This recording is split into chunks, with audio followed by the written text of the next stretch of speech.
Shawn Porter had time yesterday. He had time all weekend. He pretty much told us, I think it was a Fight Hype or Fight Hub interview, that he was going to jump in the ring and confront Danny Swift Garcia. And how do I think this fight would play out? Just some preliminary talk. We back. It's the Boxing Clinic. Your boy CJ Goodfella.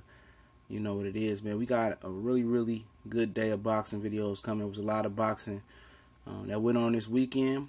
And we're going to do a live video sometime tonight and chop it up with y'all. And y'all know how we do. We probably going to stay on for about an hour and talk about everything that happened this past weekend. It was a nice look for boxing. And Shawn Porter definitely shed the nice boy role and wait my turn and be, polite. And I think that's something him and his father Kenny talked about. Like, you know what, we got to go get it if we don't take control of the situation. Right now, we don't plan on fighting unless it's Danny Garcia or Keith Thurman fight. That's the ultimate goal.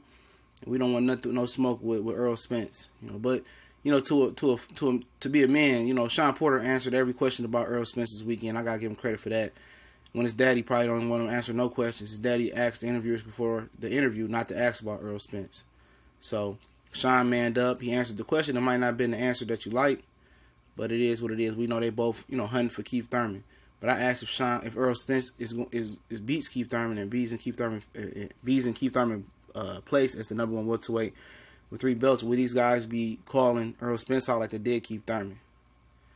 Or will they move up to 154 pounds, which Danny Garcia says he's looking to do that if he can't get the title shot that he wants.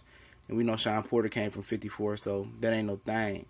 But, actually this is a fight that's a good fight, to be honest. This is a fight that I wouldn't mind seeing. Shawn Porter taking on Danny Garcia. Shawn is very confident that he's going to beat Danny Garcia. And Danny Garcia don't seem as confident about the fight or whatever, but it's a fight that is going to have to happen. I told you guys about a month or two ago, the WBC said on their Instagram page, verified that the winner of Rios and Danny Garcia had to face Shawn Porter to be the mandatory for Keith Thurman. And the Porters know that, and they're trying to pump fake like they don't know that, but that's what it is. They've been informed of that, that fact, and they got to fight Danny Garcia, or they going to sit and wait. But I think Danny going to fight him. Then he going to fight, one of these guys going to fight Keith at the end of the year. And honestly, Shawn Porter's probably a better, matchup for Keith Thurman than Danny Garcia, because Danny can't cut the ring off. But that won't be an issue for Danny in this fight. Shawn is going to come forward. He's going to try to maul Danny Garcia. Danny Garcia is one of the better counterpunchers in the world. He's very composed. He got a good chin. Overall, he's a better fighter than Shawn Porter. Shawn Porter is a better athlete than Danny Garcia. And both look to be strong. Shawn is real strong. I think Danny Garcia is a better puncher. Pure puncher, but Shawn is a mauler. He's aggressive, and Danny never had issues with guys that came right for him.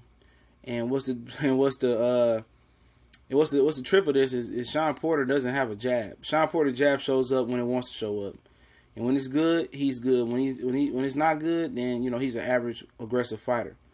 And Danny gonna have opportunities to knock Shawn out, more opportunities. And then if Shawn doesn't come with a good jab, versus Danny Garcia, Danny's gonna eat him up. Shawn's gonna come forward, and Danny, like my boy Art said, Danny's gonna need space to throw. But Danny is he got excellent timing. He catches and shoots. That means he catches the glove, he picks it off, and he returns with the same hand, or he returns with the other hand. And he's a good counterpuncher. And this is gonna be a good fight. This is the closest thing you're gonna get to a super fight, the welterweight division, for quite some time. Other than, one of these guys facing Keith Thurman. And it's going to be about, for Shawn, it's going to be about, coming inside with a jab.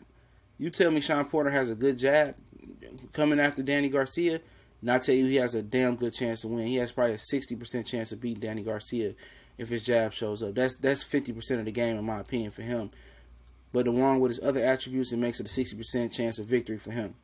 And he comes behind that jab. But if he comes in reckless, throwing wild like he did with Granados, and throwing wild like he did with Berto, and trying to maul Danny Garcia, Danny's not Berto or Granados. He's not even Keith Thurman. Danny's going to be able to counter him. And if you see what Danny is more than a left hooker. A lot of people just know him as for the no-look left hook. That's what I call it. But he has a good jab. He has a good right hand. He's a good body puncher. Danny brings a lot to the table. He's a very intelligent fighter. And for Danny Garcia to win, it's simple. Use your jab when this guy comes in, because he doesn't come in with an effective, consistently effective jab. Shawn doesn't. And use your jab and use your feet and control the distance. Jab, come in with the left hook, jab off the left hook sometime, or put the right hand in there and put some body work in when he try to smother you. That's as simply what it's gonna have to be for Danny Garcia. This is really a three punch type of fight for Danny Garcia. It's gonna be a jab to offset whatever Porter does when he comes in, and then sometime lead off with a jab, with a hook, with a left hook. It's gonna be the right hand over the top of that weak jab or those hooks that Shawn throws and get wide with. It's gonna be counterpunch city for Danny Garcia if he's gonna be victorious, and some body work as well. But this is what he's gonna need. And if he can mix in an uppercut, that'd be nice. I don't see Danny throw too many big uppercuts, but if he can mix that in, that'd be nice. This is a fight that Danny can stop Shawn Porter, and Shawn can stop Danny Garcia as well. But I believe Danny has the better chin. He's the proven guy.